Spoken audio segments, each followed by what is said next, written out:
Bonjour à tous, merci beaucoup de cette invitation. Je voudrais tout particulièrement remercier Yves Lambert, Dominique Pateron et Romain Hellman de m'avoir sollicité pour parler de ce sujet qui me passionne et dont on va pouvoir, j'espère, interagir beaucoup avec vous. Avant de commencer, je voulais avoir deux questions envers le public, mon auditoire aujourd'hui. C'est la première question, c'est lever la main. La personne qui, soignant, médecin ou responsable, n'a jamais entendu parler du patient Internet, que ce soit en régulation ou aux urgences. C'est-à-dire le patient qui vient, il a lu quelque chose sur Internet et il vient se présenter, évidemment, dans la première structure disponible, qui est soit le 15, soit une structure d'urgence. Donc est-ce que quelqu'un n'en a jamais entendu parler ? Ouais, Mathias, t'es un menteur, t'es le premier patient Internet d'ailleurs. La deuxième question, c'est qui n'a pas de smartphone ? Mathias, tu es doublement un menteur.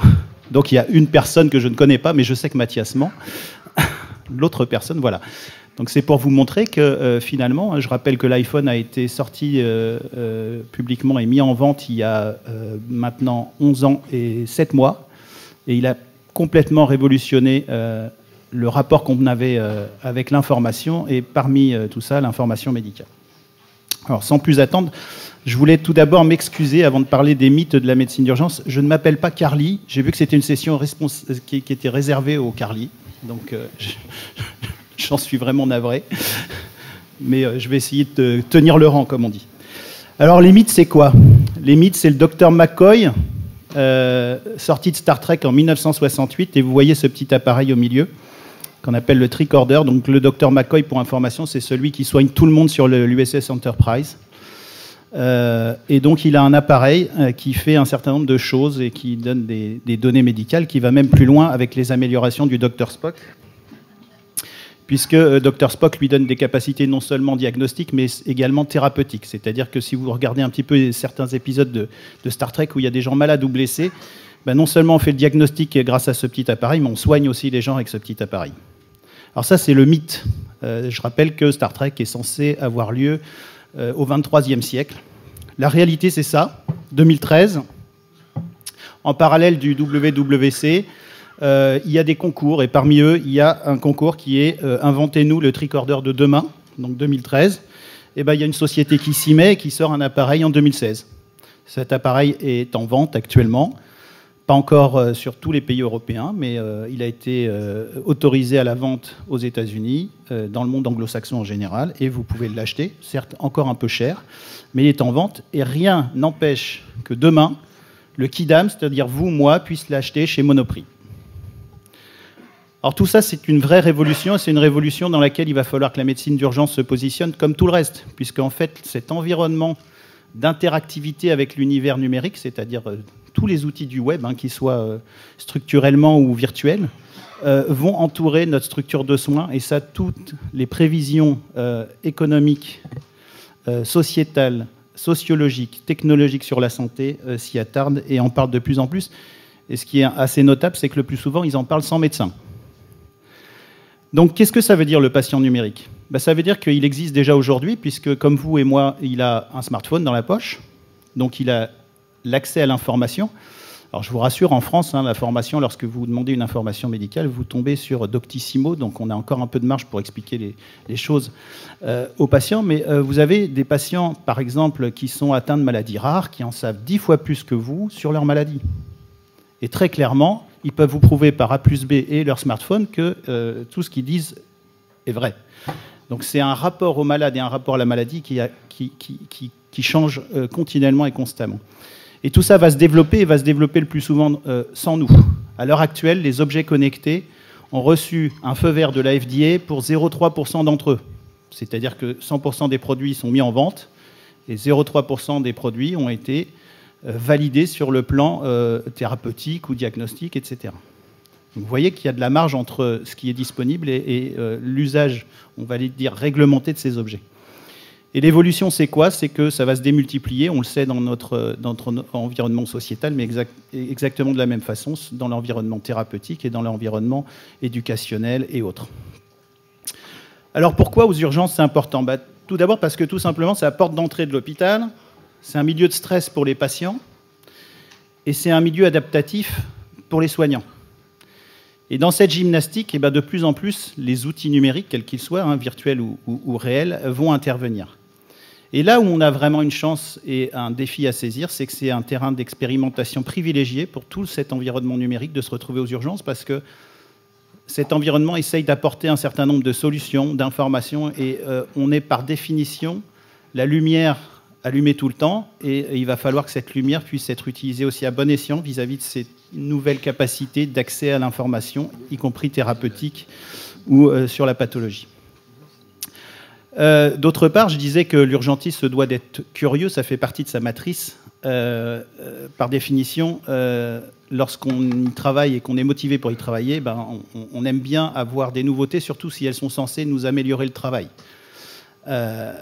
Et on est à la recherche de ces solutions en termes de gains de productivité, de gains de temps, de gains tout court. Alors les bénéfices attendus, ils doivent être bien évidemment qualitatifs, des bénéfices éventuellement en termes de flux, pour les responsables qui sont là aujourd'hui aussi en termes de maîtrise des coûts, parce que peut-être que les outils numériques, et en particulier sur les outils de modélisation, permettraient d'évaluer et d'apporter des solutions budgétaires intelligemment réfléchies par rapport au modèle. C'est aussi en termes de développement et peut-être d'ouverture un petit peu plus large sur la société civile, voire l'industrie de l'innovation. Et pourquoi pas, et j'en suis persuadé, un champ de recherche avec des capacités qui sont tellement énormes qu'elles sont assez peu mesurables en médecine d'urgence et en médecine en général. Alors comment on peut schématiser ce parcours numérique patient ? Vous avez un smart patient, c'est-à-dire un patient qui a cet environnement numérique autour de lui. Et contrairement aux idées reçues, on s'imagine que le smart patient, c'est le millénial dont vous parlait le professeur Tazarour tout à l'heure. Ben non. Les gens, les baby boomers qui sont maintenant à la retraite et au-delà, ont pour la plupart d'entre eux un smartphone dans la poche et ils savent s'en servir. Plus de 75% des patients de plus de 65 ans possèdent un smartphone et s'en servent tous les jours. Et où se positionnent les urgences là-dedans ? C'est comme un laboratoire du vivant et de l'utilisation de ces choses-là, et plutôt que de les subir, peut-être les accompagner. Et là-dedans, on peut imaginer un certain nombre de chaînes, un peu comme la chaîne de survie, dans lesquelles l'environnement numérique peut intervenir à plus ou moins grande échelle. Tout ce qui est préadmission des urgences, et là on pense beaucoup à la télémédecine, au télédiagnostic éventuellement au SAMU, et effectivement, il va falloir, je pense, que tous les organes de régulation passent du coup de téléphone vers des choses un petit peu plus peut-être spontanées, comme les gens savent s'en servir, WhatsApp et autres démarches. Il y a aussi un environnement numérique qui va pouvoir s'installer au niveau du tri, du post-tri aussi, entre le moment où l'IOA va avoir fait son tri, ou en tout cas le personnel va avoir fait son tri, y compris en régulation, et le passage à la médicalisation de cette prise en charge. Cette période d'attente qui est très demandée et très critiquée par le patient après le tri, les actes médicaux eux-mêmes qui peuvent être aidés par un certain nombre d'éléments, le post-examen clinique et l'attente, par exemple, des examens complémentaires, et puis le diagnostic et tout l'environnement numérique qui peut aussi s'atteler à la suite de la prise en charge qui échappe, entre guillemets, aux urgences et qui fait passer le patient dans cette filière de soins. Si on va un petit peu plus loin et qu'on regarde déjà un certain nombre d'éléments qui existent, vous voyez qu'il y a la télémédecine. Il y a une expérience assez intéressante en Belgique, la ville de Liège, qui a fourni à tous ses habitants un life badge, pour lequel vous pouvez prendre le bus, mais dedans, il y a aussi votre groupe sanguin, il y a vos antécédents, alors ça ressemble un petit peu à ce qu'on souhaite faire avec la carte personnelle de santé, mais une démarche très très intéressante qui est ouverte à l'innovation également, puisque tout n'est pas fini. C'est ce qu'ils appellent la carte Smart City. Au niveau du tri, on peut imaginer l'utilisation de ce qui se fait déjà, qui existe techniquement, donc les capsules d'examen H4D. Je vais vous montrer une petite photo. Donc une boîte avec vidéotransmission qui est capable de prendre votre tension, votre pouls, votre température, etc., qui pour l'instant est accessible à des gens valides, mais on peut imaginer qu'on pourrait un jour y glisser un brancard. Le tricorder, comme on l'a vu, qui existe déjà, et d'autres éléments.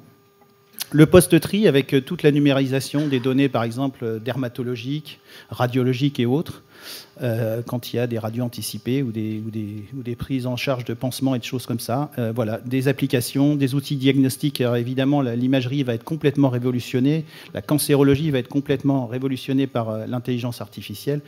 Et en fait, on peut imaginer tous ces éléments dans ce maillage de parcours patient aux urgences.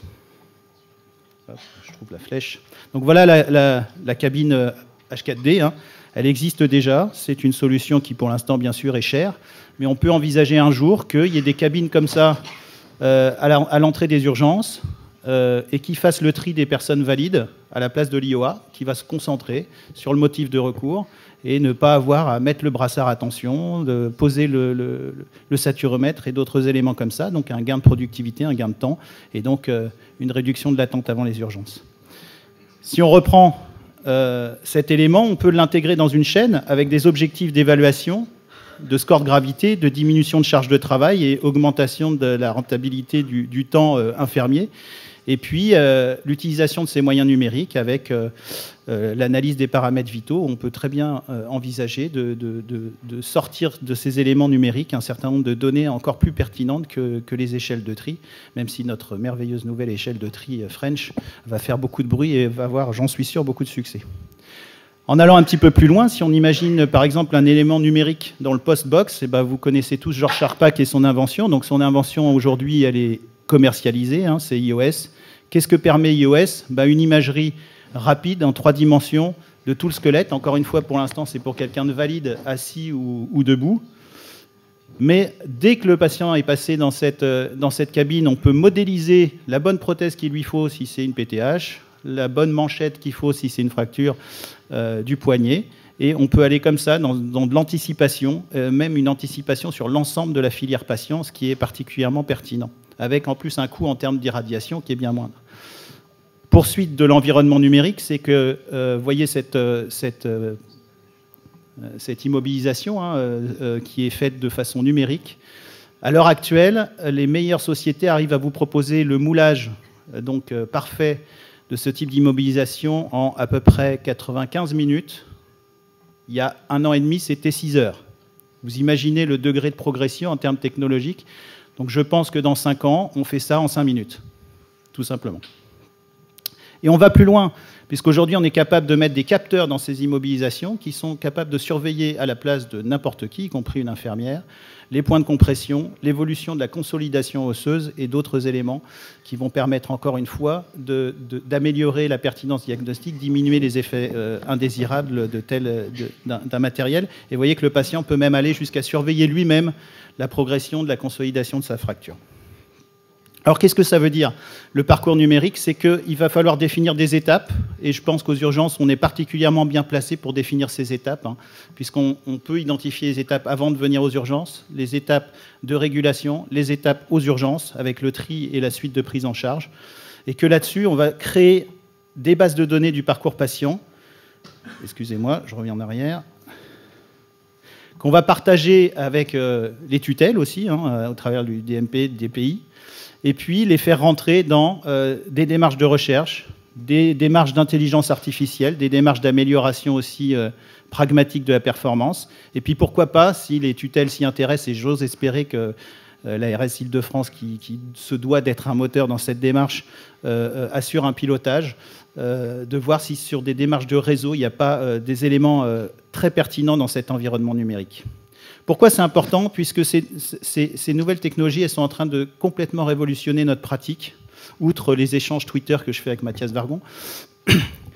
Vous savez que Watson est capable aujourd'hui d'avoir une pertinence diagnostique en cancérologie qui est supérieure à 12 experts de cancérologie. Donc ça dit la puissance de cette intelligence artificielle. En radiologie, très probablement qu'on arrivera au même degré de pertinence. Qu'un jour, cette intelligence artificielle, et ce jour est bientôt venu, elle va non seulement nous aider, mais parfois aller au-delà des prévisions diagnostiques et thérapeutiques qu'on aura aux urgences. Que des sociétés ne s'y sont pas trompées. Investissement du ministère de la Santé dans le numérique en 2016, 40 millions d'euros. Sanofi passe un contrat avec Google pour l'aide diagnostique et thérapeutique des diabétiques, c'est 1,3 milliard d'euros par an. Et le HealthKit de Apple, c'est 46 milliards d'euros d'investissement sur 10 ans. Donc ça veut bien dire que les acteurs de demain du numérique, c'est des acteurs privés et que le rôle réglementaire de nos autorités est très important et le rôle de fournisseur d'informations qu'on peut avoir, il va falloir le marchander. Parce que sinon, ces sociétés-là, elles vont faire sans nous. Alors voilà ce que ça peut donner.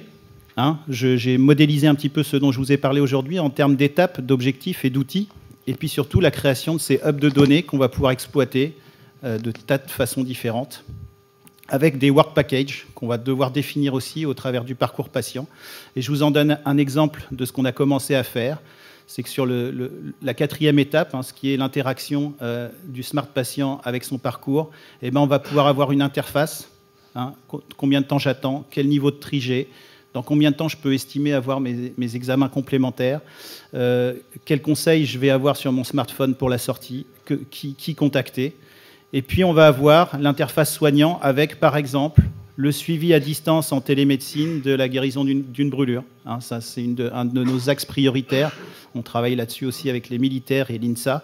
Et on va réfléchir à cette démarche de surveillance à distance plutôt que de faire venir, donc déplacer en ambulance, débrûler, etc. Travailler avec intelligence sur la progression de la télémédecine. Et puis tout ça permettra d'être intégré éventuellement à une carte du patient porteur. Voilà.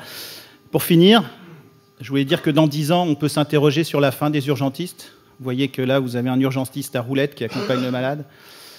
J'en suis très honnêtement pas certain. Je pense que c'est un vrai mythe et qu'on a un réel rôle de filtre de cette information et de cet environnement numérique, mais il faut le connaître pour bien le filtrer. On a encore quelques répits aujourd'hui. Hein. Vous voyez cet article de 2016 dans la capacité diagnostique d'un ordinateur d'aujourd'hui avec les médecins. On a un peu de marge, mais je vous dis, ces marges sont déjà déplacées dans la cancérologie et en imagerie, et il n'y a pas de raison pour que la médecine d'urgence passe au travers. On a aussi un peu de marge avec les objets connectés, mais aujourd'hui, il y a une semaine, la FDA a accordé donc le remboursement d'un appareil qu'on peut acheter dans le commerce pour la surveillance des troubles du rythme cardiaque, et en particulier la fibrillation auriculaire. Donc c'est pareil, ça progresse et ça progresse beaucoup plus vite que nous, et donc il faut prendre en compte toutes ces choses-là. Les réalités, c'est que l'urgentiste demain, il est au cœur de l'environnement numérique et il va falloir qu'il s'ouvre à cet environnement à travers des projets de management, éventuellement de correspondance avec l'industrie et de façon très serrée. Et ce n'est pas une question de conflit d'intérêts, c'est vraiment au bénéfice du parcours patient. En termes de recherche clinique, en termes de défis informatiques, puisque traiter ces données, ça va représenter une grosse charge de traitement informatique. Et pourquoi pas mathématiques, puisqu'on est un univers qu'il va falloir aussi envisager de modéliser. On l'a vu au travers de notre formation, mais également au travers de notre pratique. Donc je vous remercie de votre attention et vous voyez qu'on est passé non pas des mythes ou de la réalité, mais clairement des mythes à la réalité. Merci.